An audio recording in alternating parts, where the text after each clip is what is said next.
প্রিয় দর্শক, আপনারা দেখছেন এসজি বাংলা নিউজ। দেখে নেব আজকের খবরের শিরোনামগুলি। গ্রামীণ ডাক সেবক পদে চলছে নিয়োগ, যোগ্যতা 10ম শ্রেণী পাস। চালককে হেনস্থার প্রতিবাদ, রাজ্য জুড়ে মুরগি পরিবহন বন্ধ রাখার সিদ্ধান্ত। টেক হোম স্যালারি বাড়তে পারে, চাকরিজীবীদের জন্য সুখবর দেবেন অর্থমন্ত্রী। পুরসভার আদলে এবার গ্রাম পঞ্চায়েত এলাকায় অনলাইনে সংগ্রহ করা হবে সম্পত্তি কর। আসছে দুর্যোগ, আপনার জেলায় বজ্রবিদ্যুৎ সহ বৃষ্টি কবে থেকে? প্রিয় দর্শক, ভিডিওটি ভালো লাগলে ভিডিওটিতে একটি লাইক করবেন এবং চ্যানেলটি সাবস্ক্রাইব করবেন। এতক্ষণ শুনছিলেন শিরোনামগুলি, এবার শোনাবো বিস্তারিত। গ্রামীণ ডাক সেবক পদে চলছে নিয়োগ, যোগ্যতা 10ম শ্রেণী পাস। ইন্ডিয়া পোস্টের গ্রামীণ ডাক সেবক পদে 40,000-এর বেশি শূন্য পদে নিয়োগের জন্য রেজিস্ট্রেশন চলছে। মোট 44,228টি পদ খালি রয়েছে এবং কেন্দ্রীয় সংযোগ বিভাগের তরফে এই শূন্য পদগুলিতে নিয়োগ করা হবে। কোন পদে নিয়োগ হবে এবং কিভাবে আবেদন করবেন তা জানার জন্য দেখে নিন। গ্রামীণ ডাক সেবক বা জিডিএস এ আবেদন করতে প্রথমে ইন্ডিয়া পোস্ট জিডিএস online.government.in লিঙ্কে ক্লিক করুন। তারপর থেকে আবেদনপত্র নিয়ে আবেদনপত্রটি জমা করুন। এই পদগুলিতে নিয়োগ করা হবে branch postmaster, assistant branch postmaster ও ডাক সেবক। আবেদনের নির্দিষ্ট বয়স সীমা 18 থেকে 40 বছর। সংরক্ষিত ক্যাটাগরির জন্য কিছু ছাড় রয়েছে।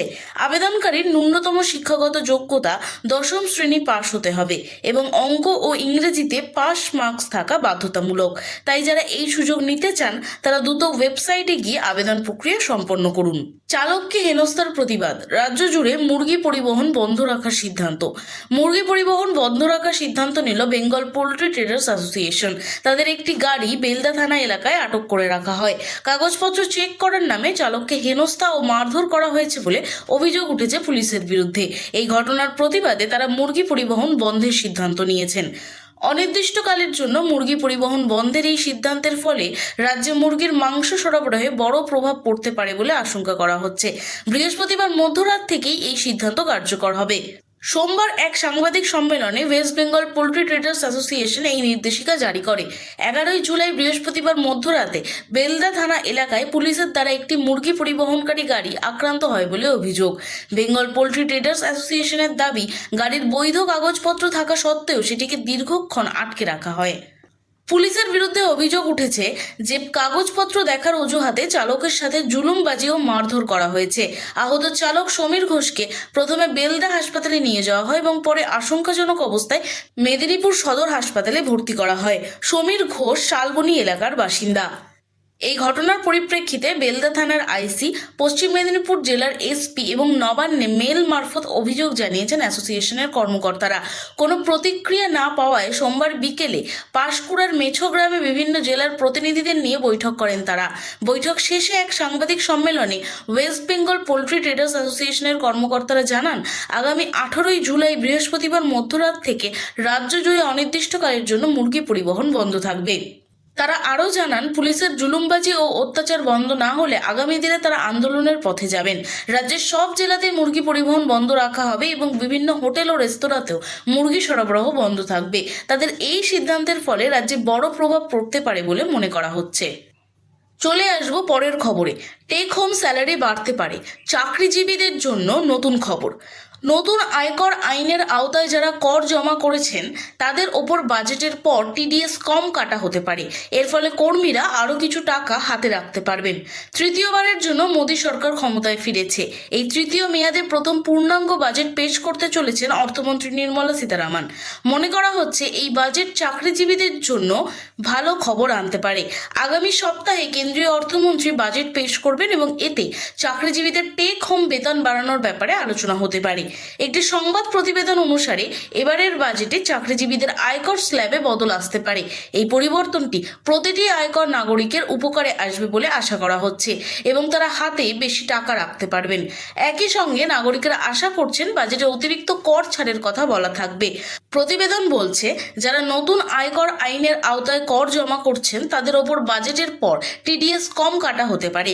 এর ফলে করদাতাদের টেক হোম বেতন আরও বাড়বে এবং বেতনভোগ কর্মীরা আরও কিছু টাকা হাতে রাখতে পারবেন। বর্তমান আয়কর আইন অনুযায়ী চাকরিজীবীরা তাদের আয়ের ওপর প্রচুর টাকা কর ছাড় পান। আয়কর আইনের 80C ধারা অনুসারে আশা করা হচ্ছে 2024-25 অর্থবর্ষের পূর্ণাঙ্গ বাজেটে চাকরিজীবীদের জন্য 80C ধারার অধীনে আরও বেশি কর ছাড়ের সুবিধা দেওয়া হতে পারে। সেই প্রসঙ্গে আশা করা হচ্ছে এই ধারায় কর ছাড় বাড়ানোর জন্য কেন্দ্রীয় সরকার নিম্নস্তরের স্ল্যাবের বিস্তার আরও বাড়াতে পারেন। এর সুবিধা সব রকম স্ল্যাবের করদাতারা পাবেন না। নিম্নস্তরের স্ল্যাবে যারা পড়েন সেই করদাতারা এই সুবিধা পেতে পারেন। আগামী 22শে জুলাই থেকে সংসদে নতুন সেশন শুরু হবে। আগামী সপ্তাহ থেকেই কার্যক্রম শুরু হবে এবং বদল অধিবেশন শুরু হওয়ায় দ্বিতীয় দিনেই কেন্দ্রীয় অর্থমন্ত্রী নির্মলা সীতারামন বাজেট পেশ করবেন। আগামী 23শে জুলাই তিনি বাজেট পেশ করবেন। এর আগে ফেব্রুয়ারি মাসে অন্তর্বর্তীকালীন বাজেট পেশ করেছিলেন তিনি। মোদী সরকারের তৃতীয় মেয়াদে এটাই প্রথম বাজেট, ফলে এই বাজেট নিয়ে অনেকের অনেক আশা রয়েছে। পুরসভার আদলে এবার গ্রাম পঞ্চায়েত এলাকায় অনলাইনে সংগ্রহ করা হবে সম্পত্তি কর। এবার পঞ্চায়েত স্তরে অনলাইনে সম্পত্তি কর আদায়ের প্রক্রিয়া চালু করতে যাচ্ছে রাজ্যের পঞ্চায়েত দফতর। রাজ্যের পুরসভাগুলির মতোই গ্রাম পঞ্চায়েত এবং বিডিও অফিসে অনলাইনে সম্পত্তি কর নেওয়ার ব্যবস্থা করা হবে। বছরের শুরু থেকে গ্রাম পঞ্চায়েত স্তরে এই বিষয়ে আলোচনা শুরু করেন পঞ্চায়েত দফতরের শীর্ষ আধিকারিকরা।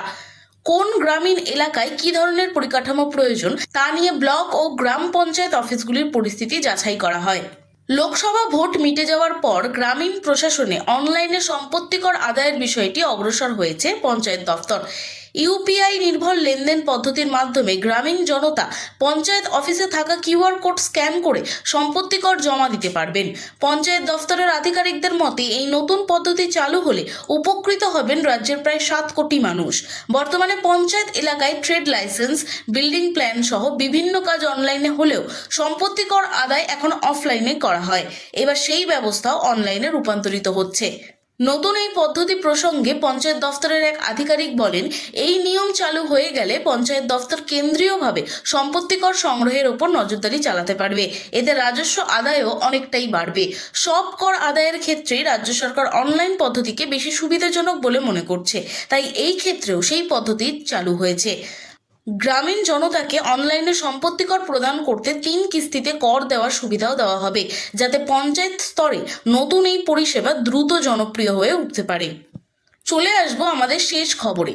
আসছে দুর্যোগ। আপনার জেলায় বজ্রবিদ্যুৎ সহ বৃষ্টি কবে থেকে? বৃষ্টি আসছে বাংলায়, তবে আজকেই রাজ্যের মাটি ভিজবে না। অল্প বিস্তর বৃষ্টি হলেও বজ্রবিদ্যুৎ সহ ভারী বৃষ্টির জন্য অপেক্ষা করতে হবে আরও একদিন। আইএমডির তরফে এক স্যান্ডেলে যে তথ্য দেওয়া হয়েছে তাতে দেখা যাচ্ছে যে রাজ্যের মাত্র 3টি জেলায় 18ই জুলাই বজ্রবিদ্যুৎ সহ বৃষ্টির পূর্বাভাস রয়েছে। দার্জিলিং, কালিম্পং এবং জলপাইগুড়ি জেলায় এই বজ্রবিদ্যুৎ সহ বৃষ্টির সম্ভাবনা রয়েছে, কিন্তু রাজ্যের অন্য কোনো জেলার জন্য আলিপুর আবহাওয়া দফতর এমন কোনো পূর্বাভাস দেয়নি। এই আবহাওয়া পূর্বাভাস 18ই জুলাই সকাল 8:30 থেকে 19শে জুলাই সকাল 8:30 পর্যন্ত কার্যকর থাকবে। আইএমডির তথ্য অনুযায়ী 19শে জুলাই দক্ষিণবঙ্গে বৃষ্টি হতে পারে এবং বজ্রপাতের সম্ভাবনাও রয়েছে। 19শে জুলাই সকাল 8:30 থেকে 20 জুলাই সকাল 8:30 পর্যন্ত এই পূর্বাভাস দেওয়া হয়েছে। এই সময়ের মধ্যে দক্ষিণবঙ্গের মুর্শিদাবাদ, বীরভূম, পশ্চিম বর্ধমান, পূর্ব বর্ধমান, পুরুলিয়া, বাঁকুড়া, ঝাড়গ্রাম, পূর্ব মেদিনীপুর, পশ্চিম মেদিনীপুর, নদিয়া, হুগলি, হাওড়া, উত্তর 24 পরগনা, দক্ষিণ 24 পরগনা এবং কলকাতায় হলুদ সতর্কতা জারি করা হয়েছে। এই জেলাগুলিতে বজ্রপাতের পূর্বাভাস রয়েছে। পাশাপাশি পূর্ব মেদিনীপুর ও দক্ষিণ 24 পরগনায় ভারী বৃষ্টিপাতেরও পূর্বাভাস দেওয়া রয়েছে। প্রিয় দর্শক, ভিডিওটি ভালো লাগলে ভিডিওটিতে লাইক করবেন এবং চ্যানেলটি সাবস্ক্রাইব করবেন। খবর আজকের মতো শেষ হলো।